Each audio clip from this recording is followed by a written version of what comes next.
Perhaps the Democrats have been praying that there is no embarrassment in this last trip of Joe Biden, the outgoing Joe Biden, steps like falling asleep and those kinds of things, and just to complete his tour in Africa in a very peaceful way without no embarrassment, to show us that he is able. Guess what? That was not right, because Joe Biden has did it again. He fell asleep during the meeting with the African heads of states, with DRC President Felix Tshisekedi, Zambia's president with Hichilema, and the Angola's president, which is the host, Joao Lorenzo, and Tanzania's representative, not the president, but one other official who was there. So Joe Biden appeared falling asleep as an earphone was still where earphone was in his ear. Now, a couple of things to take away from this is that, of course, first of all, Joe Biden did it again, or the United States did it again, summoning the African heads of states just where they are. He was in Angola, of course, for Lobito Corridor Project, which will be a lifeline for the U.S. in energy industrialization,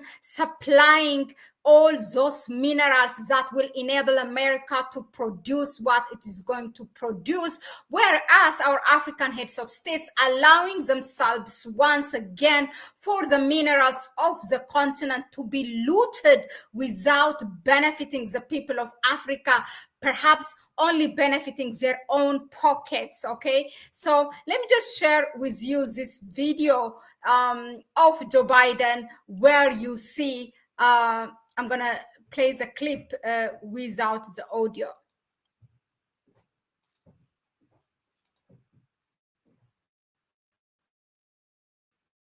So, yeah, in this meeting, you see, although, the speaker is speaking, actually, he speaks both French and English, and the others are, you see him awake and then falling asleep again. Look at him. There was no earphone needed, but yeah, I don't know, maybe that was just a cover. They knew that he's going to fall asleep. Well, yeah, he did it again, and some of the meeting participants, you see, for example, President Tshisekedi taking notes seriously, all of them listening, and he just sleeps. And that's it.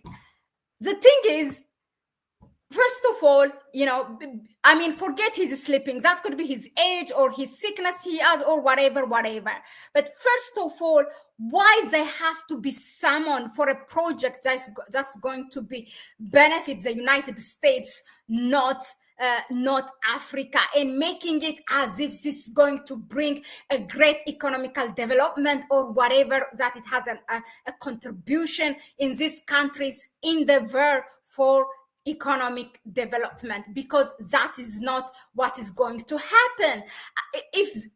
Recently we have seen, yesterday I reported to you, Indonesia, I was going to say Bangladesh, sorry.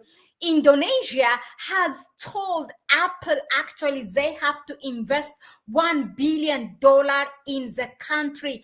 Otherwise they will not lift the ban of iPhone 16 in the country. So they have right now, iPhone 16 is banned in Indonesia, and Apple has offered or proposed to invest first $10 million. What is $10 million? First of all, you have to see the GDP of the countries, how much it is, before offering to big countries like this whose GDP is bigger than that 10 million investment. Now, after Indonesia said that they are not going to lift the ban of iPhone 16, then Apple came up and said 100 million investment. Still, they are not agreeing. Look at them. It's just one Indonesia. Why not these 3 African countries, or 4 African countries for that matter, do not say that to the US? You have to at least invest in refining, processing those minerals in our own country, rather than just, with the railways that passes through the jungle of Africa, saying connecting. It's not connecting Africa. It just passes through the bush. It's like 1,000 something miles, and it doesn't do anything for it, in a fastest way to deliver it. They're not worried about connecting people or bringing any social benefit to these countries. They all they want is to exploit these minerals to counter China, who they're at trade war with China, although it's something really uncomparable. We cannot compare Belt and Road Initiative of China and the Lobito corridor of the United States. It's something uncomparable. But what they're trying to do is they're checkmating China in Africa. That's what's happening. And our heads of states are just like that. First of all, disrespecting themselves and just letting their dignity like that, in exchange of what? For the benefit of the United States, to appease the Western powers, because this project appears to be funded both by the United States and the European Union. In general, the Western powers, that's what you call them, right? So they just continue to disrespect themselves and at large disrespecting the African people. But this should not continue. The people in Africa have awakened. You cannot return. You cannot reverse that. People will ask you, what are we going to get from this project? In what are you going to translate? In what kind of infrastructure? People know that, what the revolution has brought in the Sahel part of Africa, namely Burkina Faso, Niger, and Mali. They have seen that, and they have seen it also now Chad in a little way, although I'm doubtful. And you see the people of Senegal are, on the neck of their own president, that to follow the steps, what's happening in Sahel. So the Sahel leaders will not allow, these revolutionary leaders will not allow what is right now happening with this Lobito corridor countries, namely you have the Democratic Republic of Congo, Zambia, Angola, and now there are US is adding also Tanzania, because they want to use both both ports, to be able to ship the minerals from both ports. So they have added also the fourth leg, which is Tanzania. And you cannot compare what's happening in the Sahel and no, but guess what?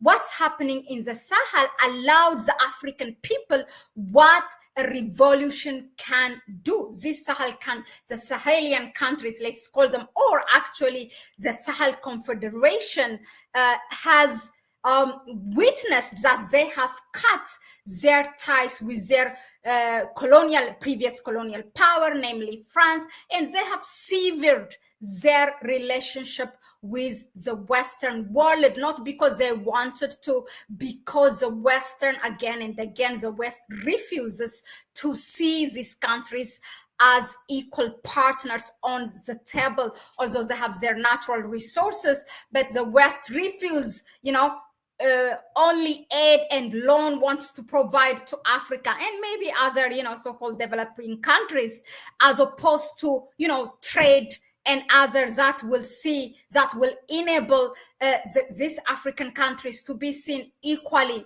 for what they have. So instead, the Sahelian states have turned to countries like Russia, countries like China, like Iran, Saudi Arabia, but you see this in the mainstream media criticizing them. These countries now have taken the Middle East, the Arabs, and the Eastern, the global South has taken over the Sahel. They are not your banana republics that you come and do whatever you want. These are countries, sovereign countries. They can do whatever they want, create bilateral relationship with any countries they want. So what I am saying is that we have countries like Burkina Faso, Mali, and Niger to compare that, how we should use our natural resources. Look at Mali. They have fired all those gold mining companies, the Canadian mining and the French mining company, out of their country because those mining company, Orano has refused, the French mining company has refused to do operation as per the terms of the Malian government. They want to do, they want to maintain the status quo as they have been operating in the previous Malian government, which is, working for the French government. So also look at Niger. They have fired those uranium mining companies was it Barrick or something? Barrick? Maybe I'm mistaken, but something like that is the name. That is the Canadian one. Yeah, they have fired it because they also, refused to work as the terms and conditions of what the Nigerian government has put, which will benefit the country, not this 80-20 benefit in which 80% goes to the mining company, and they cannot set the royalty price and this and that. So you can do the same thing like what these countries do. Instead you just let the natural resources to fly away from the countries like that. I mean, let's look at from DRC, where the belt starts, the corridor starts. If you see DRC, it has diamonds. You all have seen, I'm sure, Blood Diamond movie. It has diamond, gold, copper, cobalt, tin, tantalum, and lithium. All these are, forget the gold, the diamond, all these are necessary to produce all these high technology and electric vehicles, where China and the West are neck to neck, are on a trade war when it comes to that. And then take Zambia, which is known as actually copper belt is its nickname. And Zambia has copper, it has cobalt, and it ranks the 7th highest producer in the world in copper and cobalt. And let's see also Angola, where the Lobito port is found, and where this Lobito corridor of the US project is named. Angola has manganese, copper, gold, granite, marble, uranium, quartz, lead, zinc, wolfram, tin, fluoride, sulfur, feldspar, kaolin, gypsum, all these things, things that are used for construction, for technology, for, all kinds of things. Now take the 4th leg that US just added in 2024, which is Tanzania. Tanzania has, you can see, Tanzania has the minerals just like Angola.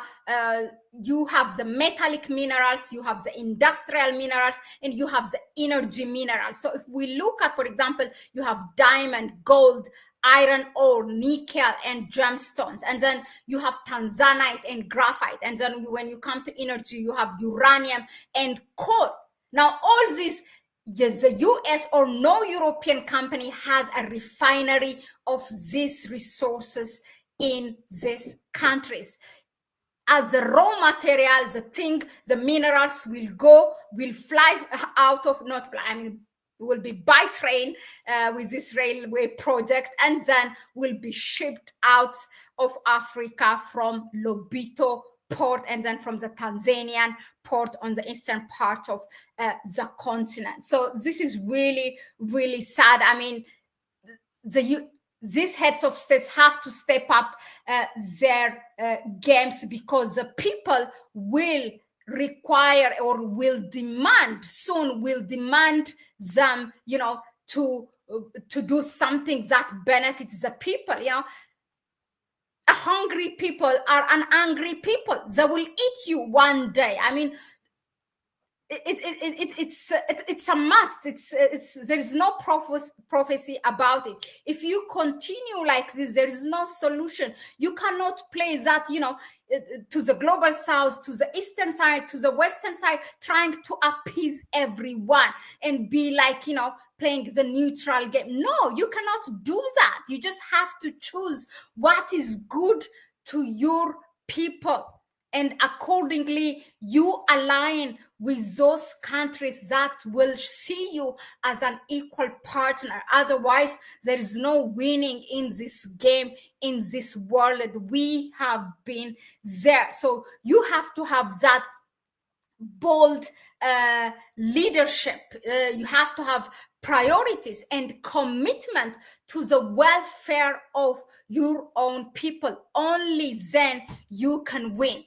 At the end, I would like to say this: if anything, this visit by Joe Biden, the outgoing president, has brought, first of all, an embarrassment to himself. I mean, perhaps embarrassment is not a unique word for him, so maybe it doesn't matter. Secondly, what it did is it has opened a can of worms that we have to look at things, what is behind of this Lobito corridor project, and then what is Angola is associated with the United States. Because guess what? Joe Biden has made that nonsense speech in the National Museum of Slavery in Luanda, in the capital city of Angola. And that slavery tie with the US still continues in the United States. The first slave, I say slaves, I didn't say black people. Most of you get this Western academy and you think that what's his name? Columbus discovered the United States. Guess what? There were Olmecs, black people already in America.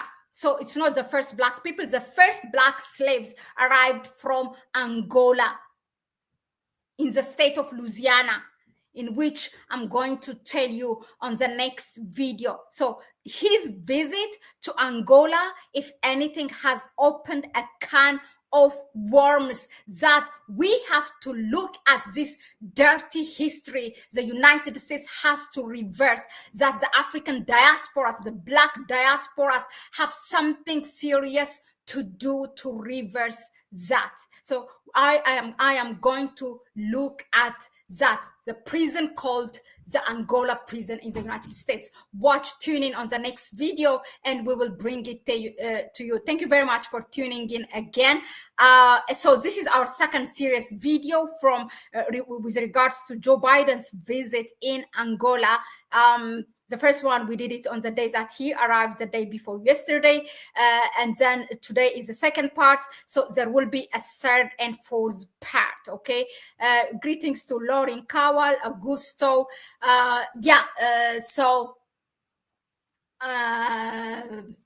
What else? Yeah, I'm the true MPLA communist that fought colonials. All right, then. I will see you on the next one.